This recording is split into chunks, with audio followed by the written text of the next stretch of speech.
Hello and welcome to your core workout. We are going for it 20 minutes of core length and strength. We're starting with a nice little mobilization warm-up standing. Keep your feet parallel and then bend sideways, stretching your whole sideline. So if you know me or if you don't know me yet, maybe this is your first time or first video or first workout, I never want to work too much in compression, contraction, flexion. I don't want you to get shorter with working out. I want you to create more space, more length, more mobility, working in full range of motion, working in functional exercises, anything that you can do safely at home that doesn't hurt you.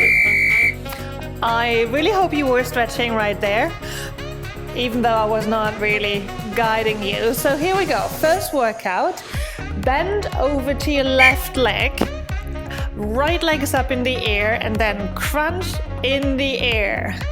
So length and strength means we're working in extension this whole time, which means you need to give your body directions. And the direction is never pulling everything towards the center, but you need to have those directions going out to your extremities. So when you stretch your arm out, I want you to really mean it. Be committed to extending these arms. That means you reach out. You're not just stretching the arms or extending them, you reach for it. Same side, so you stay on your left leg. Sorry for that, but that's how the game goes this time. So we're stepping out, right side is stepping out, right leg is stepping out, so you keep bending your left leg. We're gonna change sides afterwards. So these two first exercises are both on the same side. Step it out. So directions, where's the directions? Your tailbone always pulls down or away from your body, just like the crown of your head always pulls out. Your shoulders always lower on the rib cage. This is almost always true unless you want to shrug your shoulders for whatever reason. And reach out with this leg to the side. Now here we go, other side. Both exercises that we did on the right, we do on the left. So this time, stand on your right leg, hinge over, left leg is up in the air, and now go for it. Hands and knees come together, so you know your directions. Your foot is reaching away from your center, your arms are reaching away from you, crown of the head reaches up, tailbone reaches down. So whatever you still do there with the knee coming towards the hands, it must feel really big, really large, like something huge, a big circle coming together, not something that feels small and tiny and crunched and together, more like something expanding. Powerful. So it's mostly about this feeling of extension, of reaching, rather than contraction. Here we go, other side. So left side, left leg is stepping out, left leg, right knee is bent, same leg. It might become a little bit sore, but that's what we're here for. And again, think about your directions. For example, your standing leg reaches into the ground. It elongates way beyond the surface of the earth into the ground. This might sound a little bit esoterical, but what I mean with that is that you really push your heel into the ground as if the ground was a loose cushion. And this way, you really reach through the whole leg. You're engaging different muscles. Perfect. Let's have a little bit of a breather. Side bending in a wide stance position. So come really low with your hips, open your knees a lot so the kneecaps are pointing towards your toes, and then side bend. And guess what? Don't just contract and fold over to one side and become really tiny like a hunchback hunched over to one side, but expand and reach to the side and up through the crown of the head. Engage the tailbone down, reach with your kneecaps out, and don't forget to breathe. Remember, shoulders are always down and sitting on your rib cage. Perfect. So come on to the ground. We're shifting our dimensions here a little bit, so we're hovering this time. Sometimes those are called flying positions because our heels are not on the ground. So where's our directions now? First, elbows underneath your shoulders, come into your plank. You should know your planks by now. And then lift, alternate those legs, alternating leg lifts, keeping your core braced. And now reach your feet in the air. This is easiest if you point your feet and reach through your big toe. So try to extend all the way through the leg into the big toe. And guess what? The crown of the head reaches forward, the elbows pressing into the ground, shoulders away from the ears. You are already so much longer. I can see it from here. I can feel it. You're really working. So keep going. Side plank on your right side. This is a tough exercise. You can lower on elbow and knee if you need to, because what I really want you to focus on are, again, your directions and your lengths.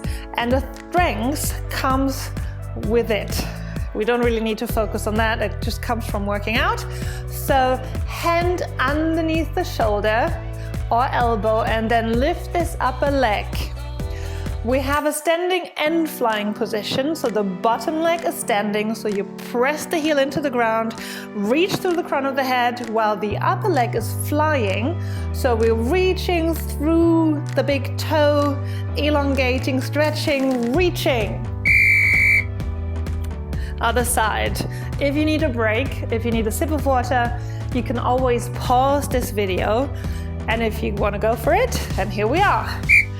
On the other side, cycling on the left foot is the one which is standing, sideline, and the right leg is flying this time.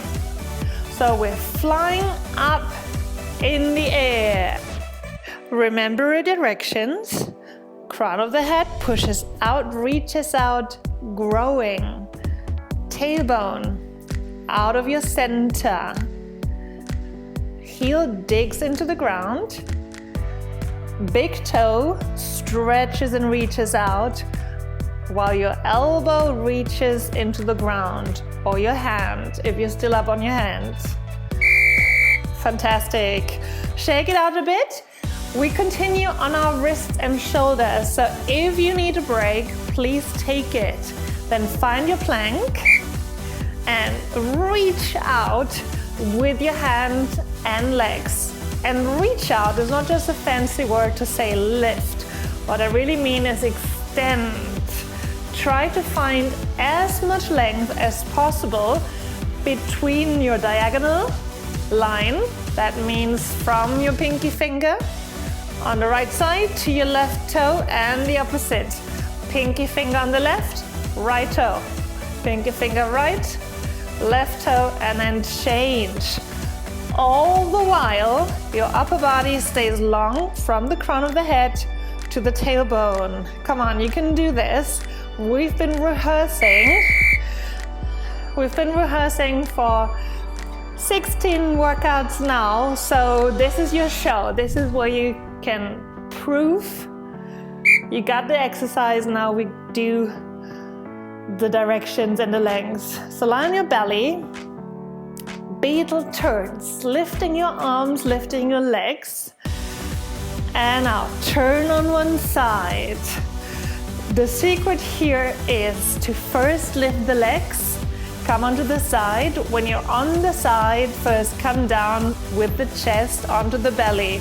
So legs lead to come onto the side, chest is leading to come back on the ground. Try that. So legs are leading to come onto the side. Arms and chest is leading to come back onto the ground. You got this. All right, down dog position. Wonderful stretch in length for the chest and the shoulders here. So find your down dog. Right leg is lifting. We don't alternate here. We only do the right leg. So big range of motion, but controlled. So no throwing, no speed, just strength. And we're reaching, guess what? Through your big toe, all the way, as if you want to draw a circle, a large, big circle with your toe. Your hands are pressing into the ground, amount of the index finger, and tailbone and crown of your head pull away from you, from your center. Stay in your down dog or come down sitting for a while. If you need a break, pause the video. Otherwise, here we go. Find your down dog and then your left leg is lifting. So we're stretching here our chest, our shoulders.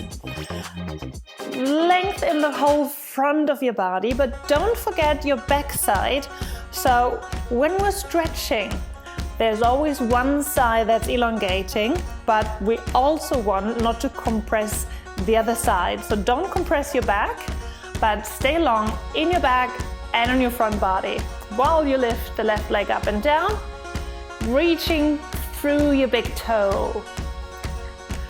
This should feel really great, and we're toning our glutes while we're doing it.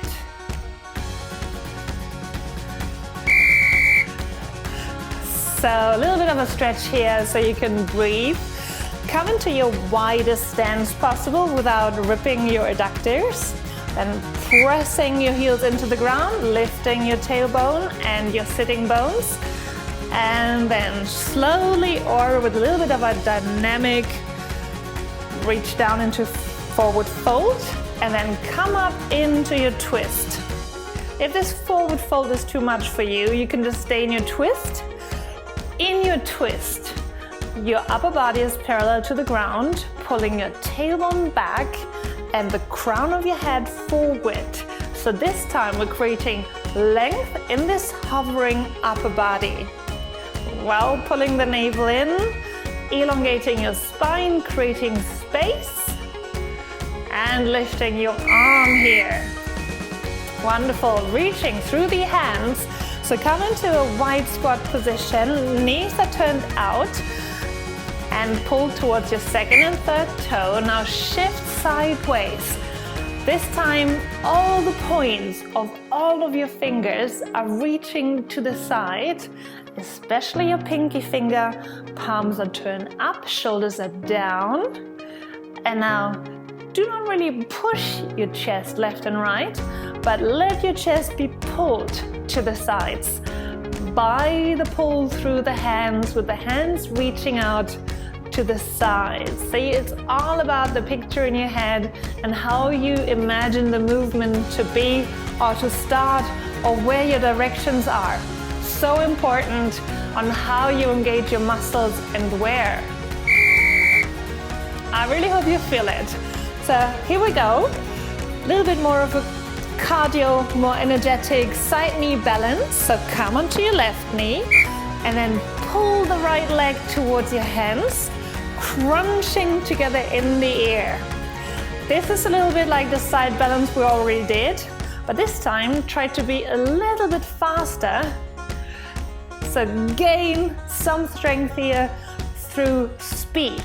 When we want to gain strength, we can do that by carrying more weight, or by pushing weight or lifting weight. We can do that with jumping, so having some plyometrics going, or we can do that by increasing the speed. This also requires more muscle contraction, so it's speed, jumps, or weight. Other side, so stay on your right leg, lift your left leg, and then crunch it all together in the air. Gain some speed here. The positive side effect, of course, of using jumping or speed to work on your strength is that you don't need to carry weight. So one, you don't need equipment, you don't need a full furnace gym or weights, and it's less harmful for your body. So you're not prone to injuring yourself because maybe you're putting too much weight on yourself or your posture was a little bit off, so you tore something. That's why bodyweight training is so fantastic if you modify it a little for strength training. And there we go. We have one more exercise to come, but before that, we are stretching and having fun a bit. So come into your wide stance, hand on the inside of your knees, dip as low as you can with your pelvis, and then arch forward, chest comes forward, and then pull the navel in. So now imagine your upper body, your spine, including your head and your shoulders, are big waves. Create a lot of space between your tailbone and the crown of your head. And let this wave crush forward, rounding back in. Remember, we're always keeping space in the front and in the back. Fantastic. Now here's one fun bit, the roll back lunge. Whole body training, but mostly for your brain and your nervous system, great rewiring. So we're sitting down, rolling back onto the shoulders, pushing back through the hands, and then coming back forward onto a low lunge, and then rolling back, changing the legs, coming forward, low lunge. Fantastic. So in this rolling back, you try to be as small as possible, creating length in your whole back line. Be as soft as you can in order to avoid bumping on your surface. And then when you come forward, you can be big and tall and grand again and extend forward as if you want to raise up here. Great. So same exercise, different focus. Always makes it more fun. Lying on your back, leg stretches or advanced bicycle here. So your whole upper body can stay on the floor, creating length from the tailbone to the crown of the head. A little bit of space underneath your lower back, a little bit of arching there. And then pull diagonally arm and leg out. So reach through your fingers, reach through your toes. Make this line the longest you ever made anything. You're lying on the ground, so you don't need to focus on balance or holding yourself up in a plank position. So really focus on this length here between your hands and your feet.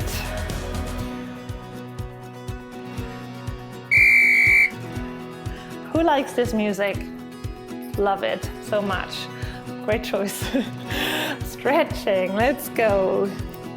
Interlacing your fingers behind your back and then lift those arms dynamically and lower back down. Don't forget your directions. Pushing the heels into the ground, tailbone pulls away from your center, crown of the head pulls up, shoulders relax down. And if you remember your directions, the pulling away from the center, you're basically stretching and elongating while you're working out because you're not contracting, flexing, becoming smaller, but you're teaching your body, your muscles, your nervous system to stay long and elongate rather than shorten. But stretch is always great for mobility, increasing range of motion. So let's finish how we started. And I would like you to now feel into this side bend and tell yourself how this feels. If that feels any different, if the sides feel different, if your shoulders feel different, if you have a bigger range of motion, or if the feeling of elongating just became more natural. if it's easier for you now to reach into the ground with your heels or out from your fingertips. So let me know how this went for you. I hope you're longer, grander, elongated, and of course strengthened. So I'll see you all next time for number 18.